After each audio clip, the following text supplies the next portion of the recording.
Marami pong paraan para maging marunong ang tao. And there are many ways to knowledge. One of that is discovery. Discovery can be very worthwhile, but it's also difficult, laborious, costly. One way to knowledge is learning from others, from the experiences of others. It can be less dramatic, but it's also less difficult and definitely less costly. What is the best way and one of the easiest ways to learn in life and to gather knowledge is to learn from the Bible. Very especially to learn from the most knowledgeable and the wisest man in the Bible, Solomon. 1 Kings 10:23-24. King Solomon was greater in riches and wisdom than all the other kings of the earth. The whole world sought audience with Solomon to hear the wisdom God had put in his heart. Sinasabi mismo ng Biblia na wala daw hari na naging higit na marunong kaysa kay Solomon. At ang lahat ng mga ambassadors ng napakaraming mga heads of state and very important men and even women went into Solomon's company and sought his wisdom. At yun din ang gagawin natin ngayon at nang tayo makinabang sa ibinigay sa kanya ng Panginoon na karunungan. Ang pamagat ng ating pag-aaral, Wisdom of Great Weight from Ecclesiastes 8. Thank you, Father, that you are wise, and thank you that you have gifted us with wise men and women over the ages. Nawa, Panginoon, kami makinabang sa karunungan na ibinigay mo sa mga nauna sa amin, lalong-lalo sa karunungan na ibinigay mo kay Solomon. We ask you, Lord, to cleanse us, fill our longings, answer our questions, strengthen our weaknesses. Tapunan niyo po ng liwanag ang aming mga kadiliman at nasa ganon kami matuto at na ang buhay na inilaan mo para sa amin ay aming maunawa o dili kaya ay aming maipamuhay sa pinakamabuti at mabungang paraan. Quiet our hearts, O God. Teach us to focus our attention on you alone. Take care of our cares, our worries. Strengthen our bodies. Sharpen our minds. Prepare our hearts to hear your voice. May you be our speaker, O God. Use your servant only as your instrument. Walk in our midst. Dispense blessings. Lift up only your name. Protect our loved ones who are not with us right now. Protect even our homes and the things that you have given us. May you protect us from assaults of evil men and evil spirits. And protect us from lies and falsehood. We seek your truth, Father.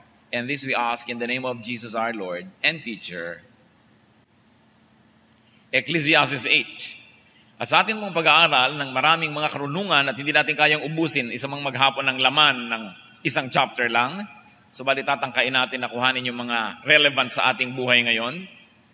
But do not just hear. As Ecclesiastes 8 is discussed, immediately find your personal applications. Because the Word of God is discussed not to entertain, not to inform, but to change our lives. Ecclesiastes 8, verse 1, who is like the wise man, who knows the explanation of things? Wisdom brightens a man's face and changes its hard appearance. Sino daw po ang tunay na marunong? Makikita mo lang daw sa hilat siya palag ng pagmumuka kung ang tao ay may kaalaman. Because wisdom makes you cheerful. So yung tunay na may pag-unawa sa buhay ay hindi parang Biyernes Santo lagi ang pagmumuka. Hindi laging nakasimangot, hindi laging naguguluhan, hindi laging nalilito. Nahahanapan niya at natatagpuan niya ng kasiyahan ang buhay. Wisdom gives you a smile. So wise counsel lets you see the humor of life, the scheme of things, and your part in the scheme of things. Kung tayo po ay may karunungan, nakikita natin kung anong bahagi natin sa mundong ito at anong bahagi ng mundo sa atin at kung paano tayo gagalaw, saan tayo tatayo sa tamang panahon. The part of your situation in the scheme of things and understanding that part will make you cheerful. Therefore, if you are wise, you're able to place or contextualize details in the scheme of life. You see logical connections. You see causes and effects. And you're able to charge numbers to statistics. Pag sinabi mo, talagang ang tao, siguro sa mga bawat 10 pagtatangka niya, ay magkakaroon siya ng mga 4 na tagumpay. Kung nakakarating na po tayo sa ganung uri ng mga conclusion, then you charge your failures to statistics. When you fail, sabi mo, yan yung 6 out of 10. So, nakaka-6 na ako, ang 4 na lang na natitira ay tagumpay. Pag nakikita na natin yung mga ganyang batas ng buhay, hindi na tayo sobrang naguguluhan at nalilito at naliligalig. Wise persons humor life. And they find humor in life, they adjust to life, and they soothe life with a positive attitude. Napakalungkot naman na malapit ka na lang gumraduate, tinatawag ka na lang ng hukay, ay hindi mo pa naunawa kung ano talaga ang mga nakakatawa lang sa buhay na hindi ka dapat masyadong seryoso. Kung ano mga bagay na talagang nangyayari at kailangang tanggapin na lang at hindi na kailangang labanan pa. At kung ano mga bagay na kukunti lang naman ang kinakailangan talagang mapalitan. Kung napakaraming dapat palitan sa mundo, dapat pinalitan na yan ng Diyos nung palang nilikha niya ang mundo. At maraming mga tao, hirap na hirap sa buhay kasi pinipilit na lang palitan ng lahat. Samantalang itinakda na ng Diyos na ganun yun. Yung mga sumasabay sa agos, sumasabay sa takbo ng panahon, ang mga tao makakahanap ng kaligayahan at kasiyahan sa buhay. Ecclesiastes 8:2-5. Obey the king's command, I say, because you took an oath before God. Do not be in a hurry to leave the king's presence. Do not stand up for a bad cause, for he will do whatever he pleases. Since a king's word is supreme, who can say to him, "What are you doing?" Whoever obeys his command will come to no harm, and the wise heart will know the proper time and procedure. So pumalaot agad si Solomon sa kanyang discussion sapagkat siya'y hari.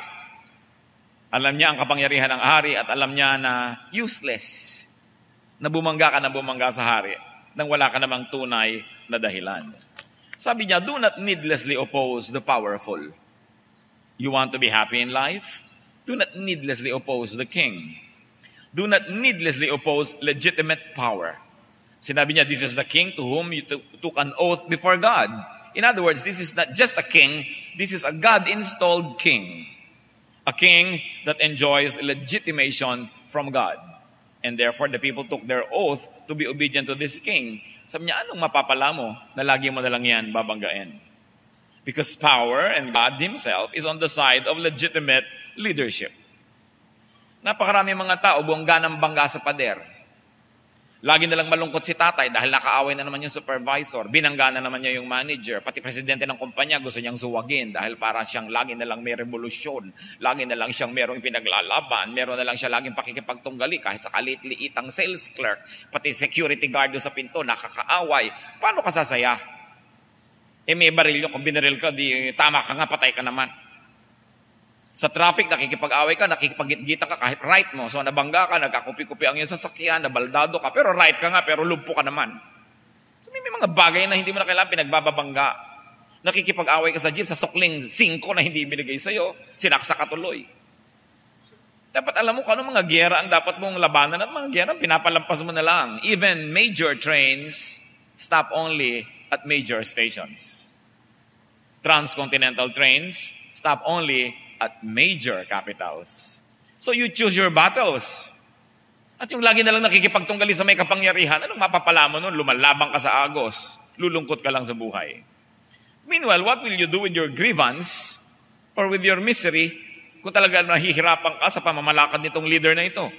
Ecclesiastes 8:6, sabi ni Solomon, for there is a proper time and procedure for every matter, though a man's misery weighs heavily upon him. Oo nga, hirap ka, bigat na bigat ka sa iyong dinadala, pero ang pagmamadali para lutasin niya, nababangga ka sa hindi mo dapat banggain, ay lalo lang magpapalala ng sitwasyon mo. Sabi ni Solomon, observe proper time. Observe and study and wait for the proper time. Employ proper procedure. In life, there will always be power structures. There will always be persons who are more powerful than you. Do not needlessly oppose them. Except for very few meaningful moral crusades, do not go to needless wars.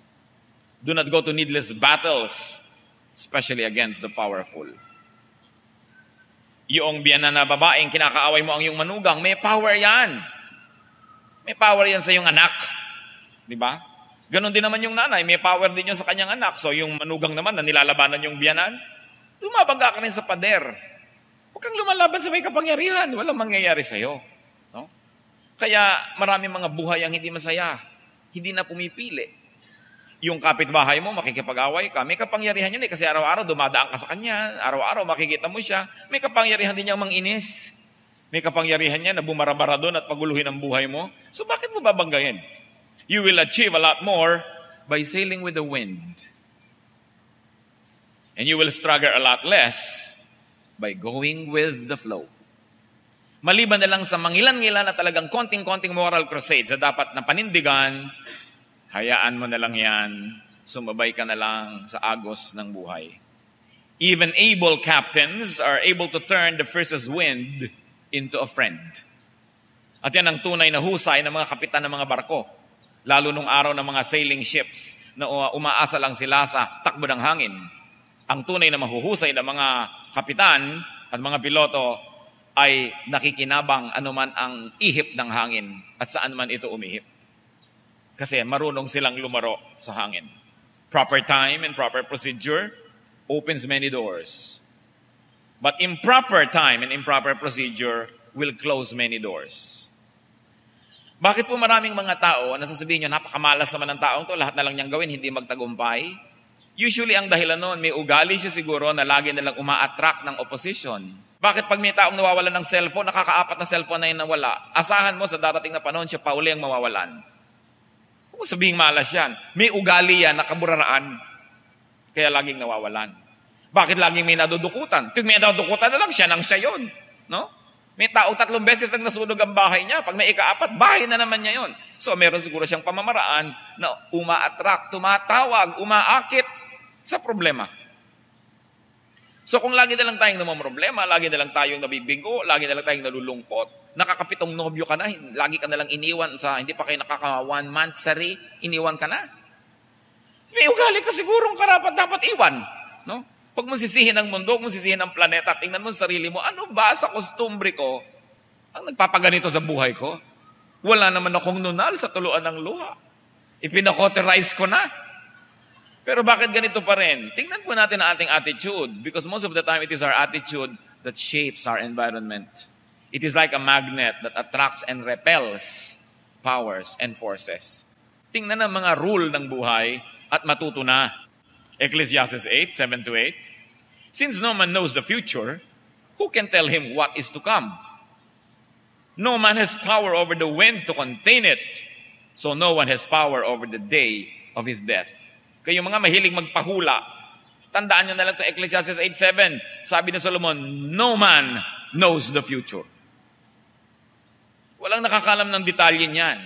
Kaya yung mga manghuhula, lalo ng bobolan, naku, magkakaroon ka ng isang magandang pagkakataon ngayong taon na ito. Ikaw naman, naku, natotoo ang hula. Napaka-general naman, ang daming swak na doon. No? Kahit ano na lang, pwede mo nang basahin na yun ang kahulugan ng hula. No one knows the future. No one can say what is to come. Just like, sabi ni Solomon, no one can control the wind and no one can control the day of his death. No one knows the details of the future. So do not be obsessed with hula, and very especially the details of such. However, it may be possible to have a general idea or a general direction as to how people or things or events may tend to move, but no one can know the details, according to Solomon. Pero sabi nga, ang araw ay nakikilala sa umaga, so bata pa lang, kuminsan pwede ka na magbigay ng konting prediction kung anong naghihintay na kinabukasan dito kasi kita mo yung ugali. Pero pwede namang mabago yung ugali na yon, so pwedeng mabago ang mangyayari sa kanyang buhay. But more or less, lalo ang matatanda, titingin lang sa mukha, naku anak, sa itsura ng nobyo mo na yan, lulungkot ka lang. Kasi nakita na nila yung maraming ganong itsura ng mukha ng kinawakasan, naging ganon. Siyempre, hindi yan 100% precise. Pero makikinig tayo sa karanasan dahil meron talagang mga generalizations din ang buhay. Ecclesiastes 8:8. And as no one is discharged in time of war, so wickedness will not release those who practice it. Nakikita natin yung salad ng wisdom dito sa chapter 8. Bigla-biglang kumakambyo, iba na naman ang topic. Pero ang mahalaga, lahat yan ay mahalaga sa ating pang-araw-araw na buhay. Ang sabi dito, wickedness will imprison.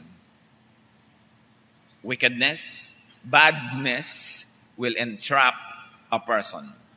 Sabi tulad ng may panahon ng gyera, hindi ka pwedeng makatakas pagka ikaw ay tinatawag ng army at malilista ka doon sa service. You will be conscripted into service. Hindi ka pwedeng tumakas. Ganon din, hindi mo pwedeng takasan ng bunga ng kasamaan. Evil will punish its own practitioners. Evil will breed evil. Evil will produce more evil. And evil will not let go like conscription in time of war. Ganon tayo nakatali sa mga bunga ng ginagawa nating mga mali. Kaya kadalasan, kahit anong gawin natin, ayaw magtagumpay, lagi na lang kabiguan, kalungkutan na dumarating sa ating buhay, dapat ating halungkatin ng ating nakaraan dahil baka meron tayong mga ginawang mali na hindi pa natin naitutuwid at inaani pa natin yung bunga ng mga itinanim natin na yun. Kaya kailangan kung parang ang hirap-hirap ng yung buhay, ang bigat-bigat, balikan mo. Baka meron tayong mga ginawa, mga attitude na hanggang ngayon nandiyan pa na nagiging dahilan kung bakit tayo nagmumukha na lang laging talunan sa buhay. Avoid doing evil. Because the Bible says what you plant is what you will harvest. And if you have been mired into evil deeds, even wrong deeds, or just honest mistakes, extricate yourself.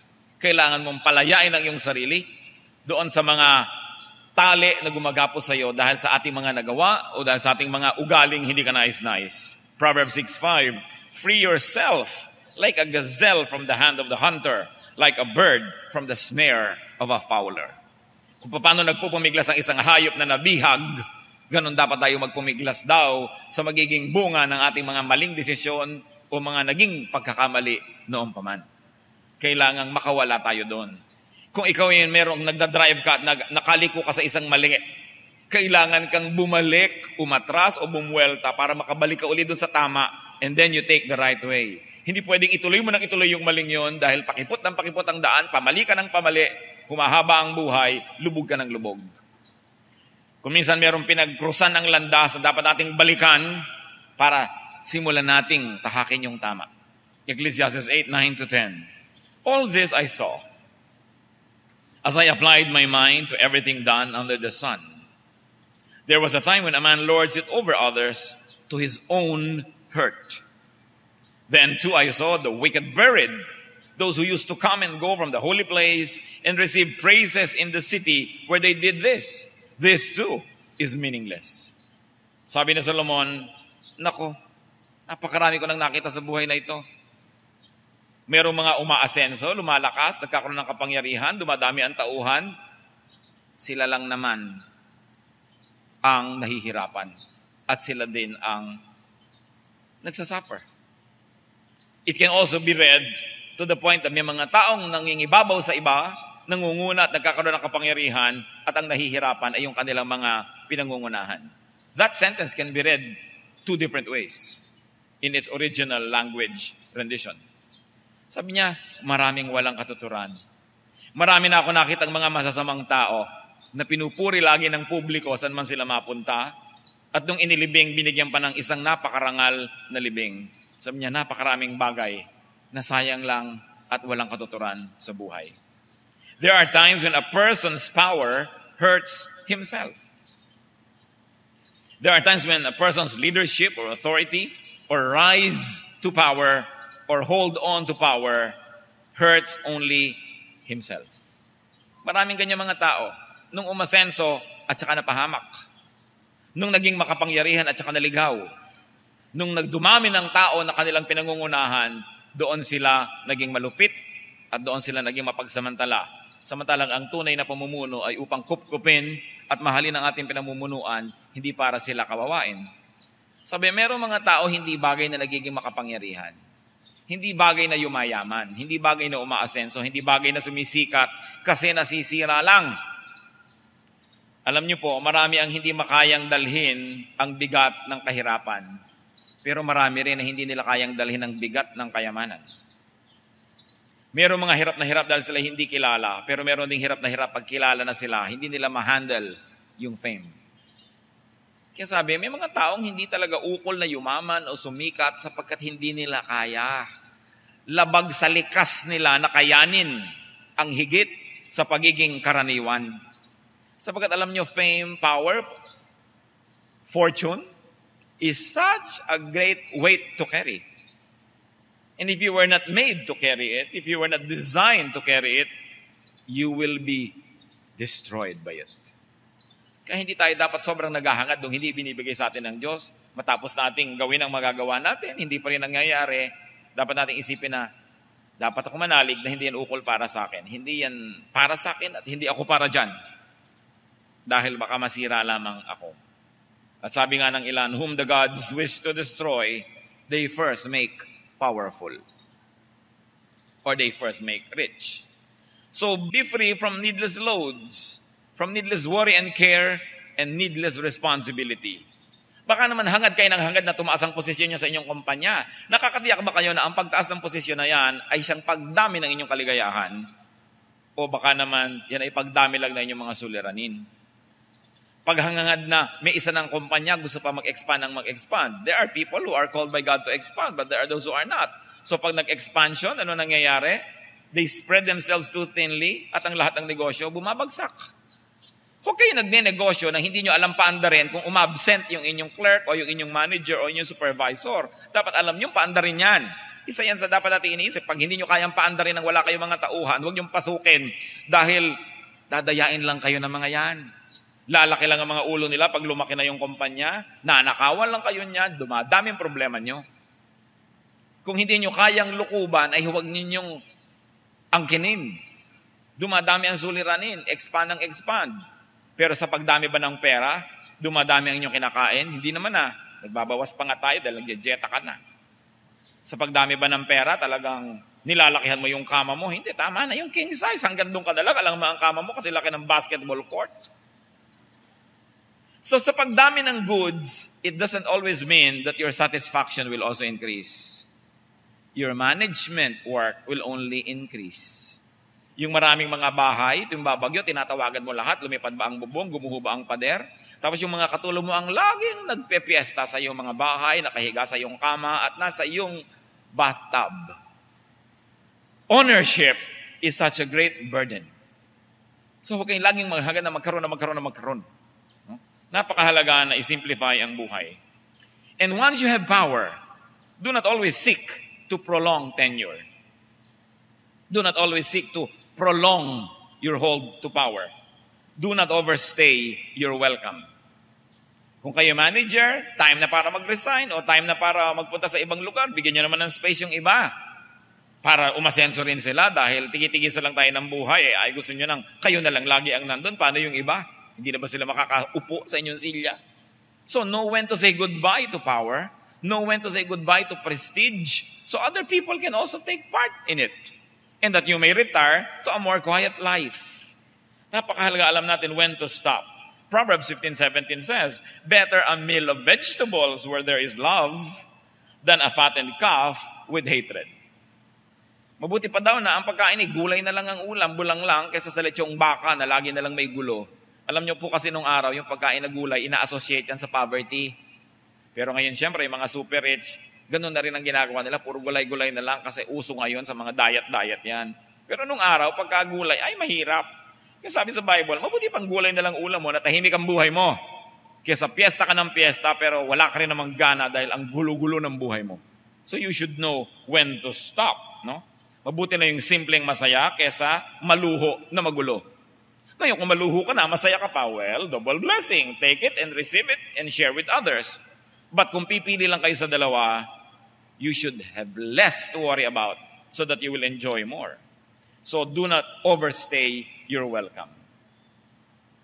Especially in leadership, we must discern if a leadership or a leader hurts the people. If a leadership hurts others, we must have a way to reject that leadership. Because leadership is meant to take care of the people, not to terrorize people, and not to take advantage of people. So kailangan ng tao lagi nag-iisip. Hindi lang tayo para mga hipong tulog na dinadala ng agos. There was another observation of Solomon, that there are wicked people who die and get buried with honors. Sabi niya, huwag kayo masyadong humahanga sa mga magagandang libing kung minsan mga walang kakwenta-kwentang tao yung nabibigyan ng mga magagandang libing. This is meaningless. Sayang lang. So mga kapatid, Pag pinakinggan natin si Solomon, sabi niya, naging leader na to, naging makapangyarihan na, pero hindi siya naibig ng tao, tapos pinupuri-puri pa siya. This is wrong. So minsan ka lang mabuhay sa mundong ibabaw, gandahan na, galingan, at baitan mo na. Kasi minsan ka lang namang mabuhay. How would you like to be remembered? How would you like to live your life? Huwag ka na yung kilala ka na lagi kang sisungit, lagi kang sisuplada, lagi kang si ganito't si ganon, si reklamadora. Minsan ka lang mabuhay, baitan na. No? Mag-e-enjoy ang iba, mag-e-enjoy ka rin, and this is life. Ecclesiastes 8:11, when the sentence for a crime is not quickly carried out, the hearts of the people are filled with schemes to do wrong. Tama nga naman. Kung may nagkakamali at hindi pinaparusahan ng makapangyarihan yung nagkamali, hindi itinutuwid, ang lahat ng tao ay aambisyoning magkamali na rin sila. Lalo't ang pagkakamali ay nagbibigay ng pera o kaya ay kapangyarihan o iba't iba pang mga biyaya sa buhay.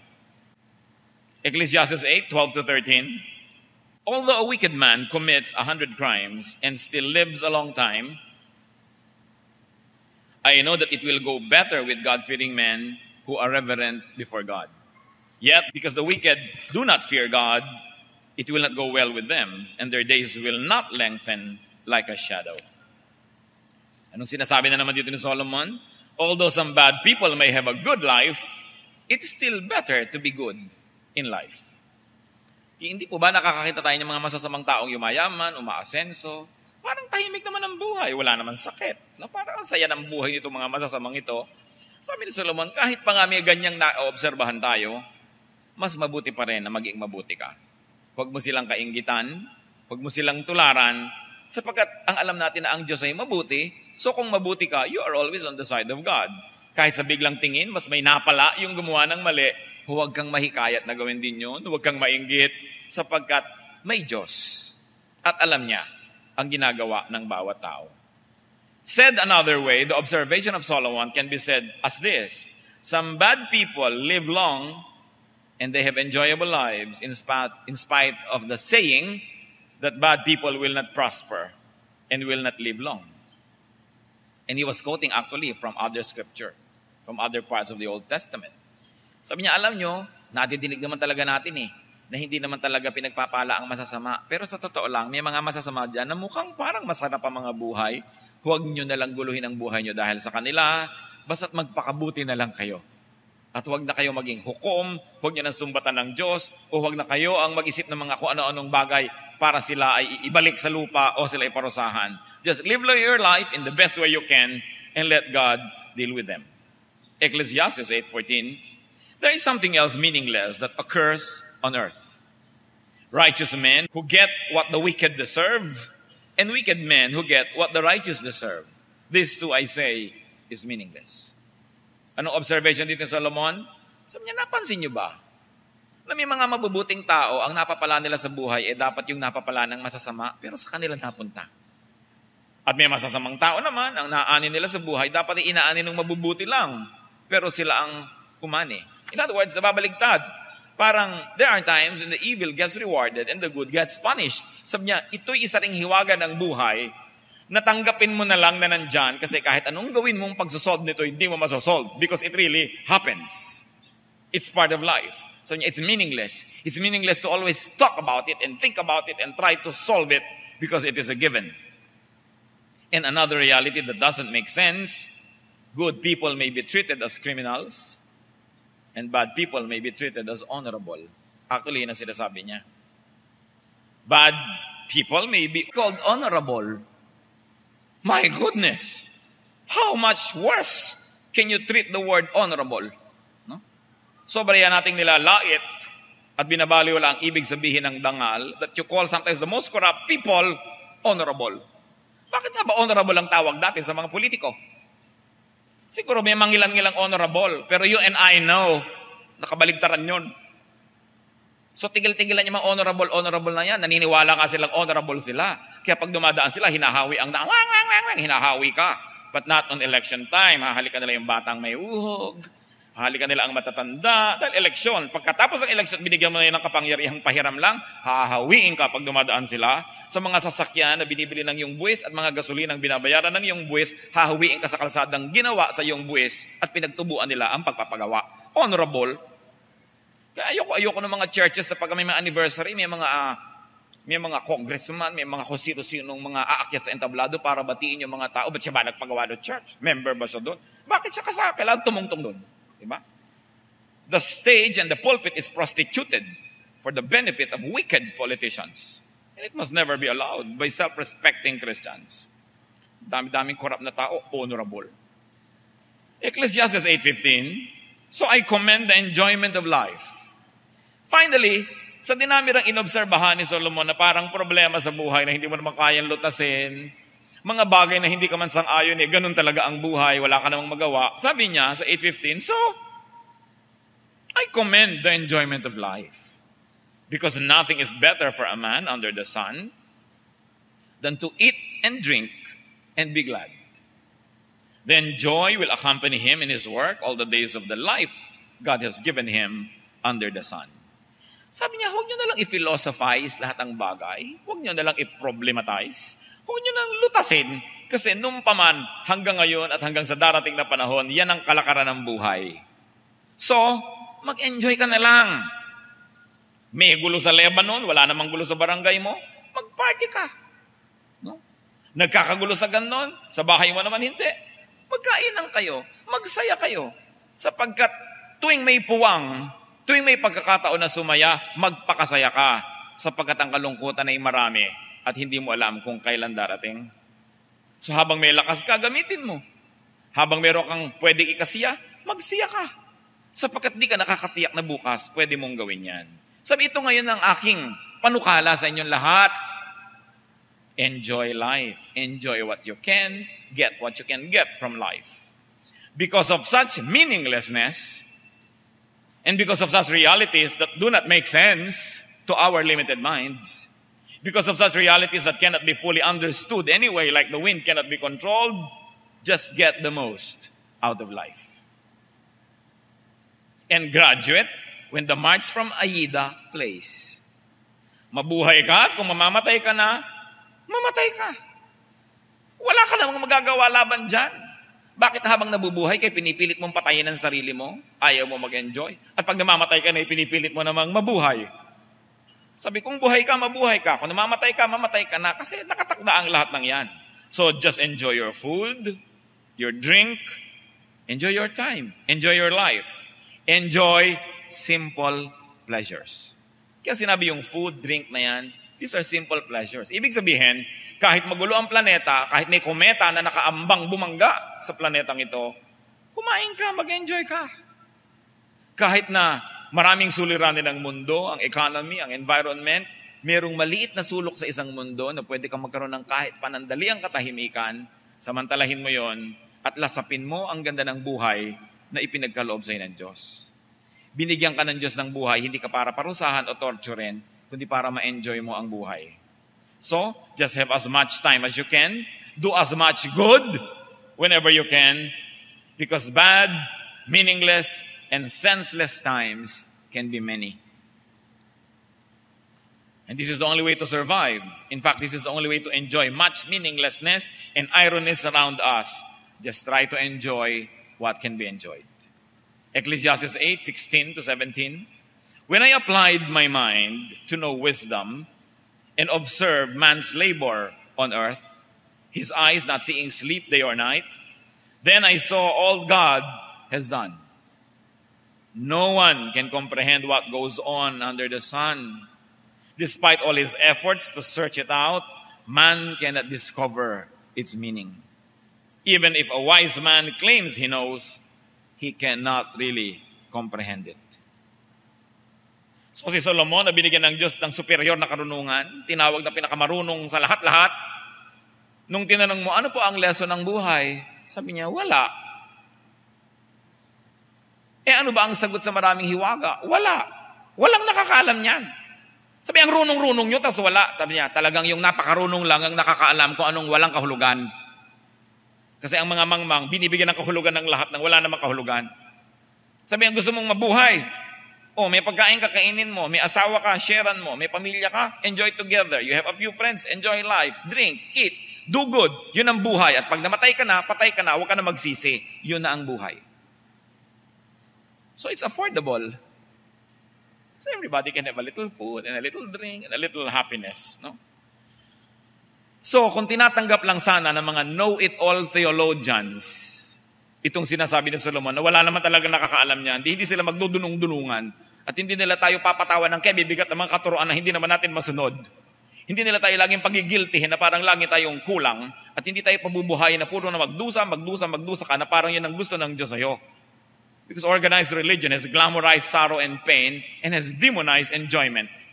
Samantalang itong si Solomon na pinakamarunong na taong binigyan ng Diyos ng superior na karunungan, ang payo, mag-enjoy kayo. Nilikha kayo ng Diyos para tamasahin nyo at lasapin nyo ang kanyang kabutihan, ang kanyang kagandahang loob. Hindi para kayo magpasa ng krus, lumuhod sa munggo, umiyak ng umiyak, magtiis ng magtiis, isuka lahat ang inyong kakainin at ibigay sa relihiyon. Sabi ganon, may tamang sukat ang lahat ng bagay. Kaya pati sa Biblia, sabi, yung 1/10, ibigay nyo yan sa Diyos. May 90 pang natira sa'yo. No?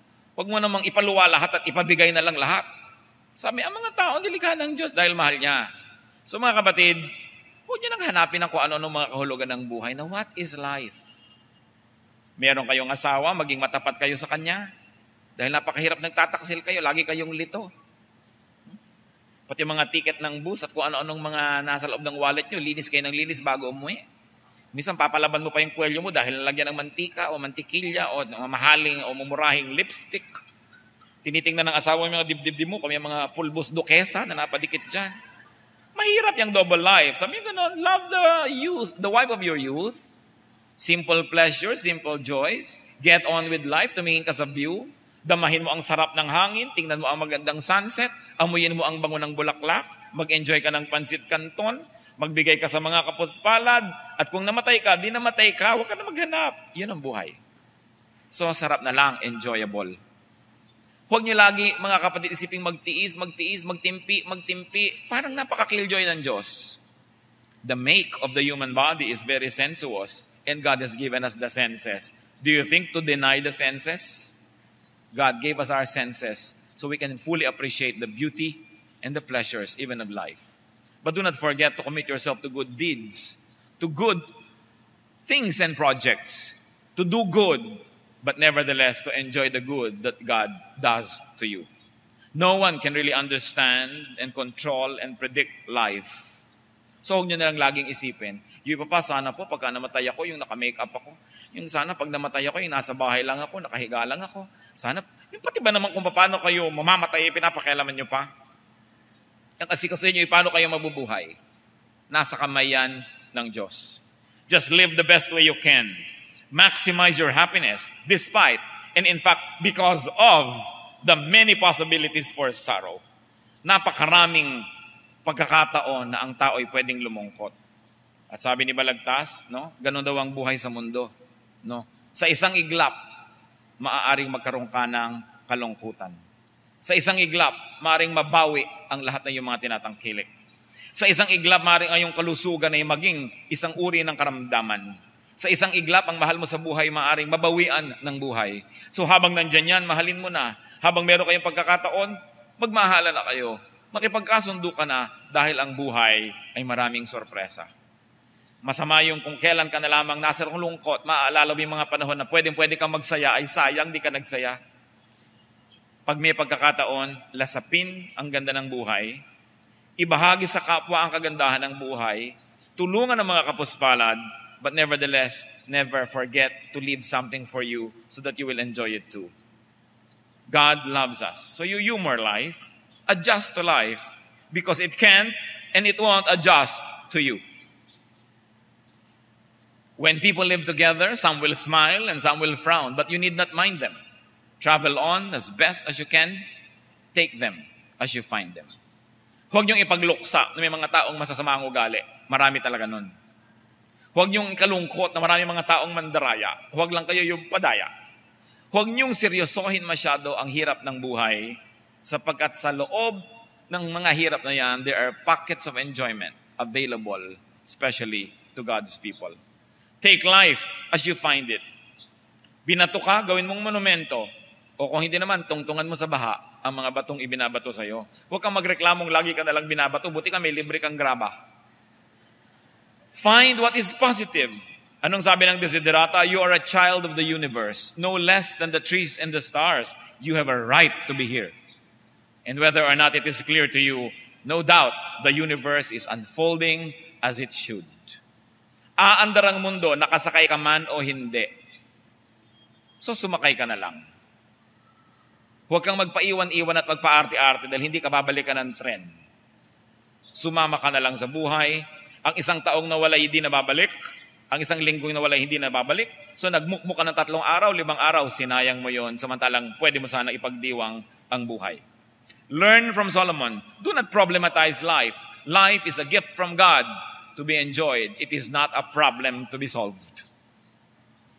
Enter the stage.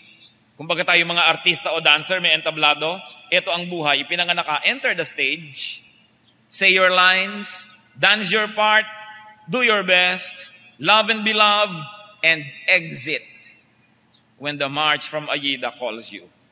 Exit with as much grace as possible. And what you will find out, when you exit from this stage, God is there in the backstage waiting for you to welcome you to another chapter of your meaningful life with God.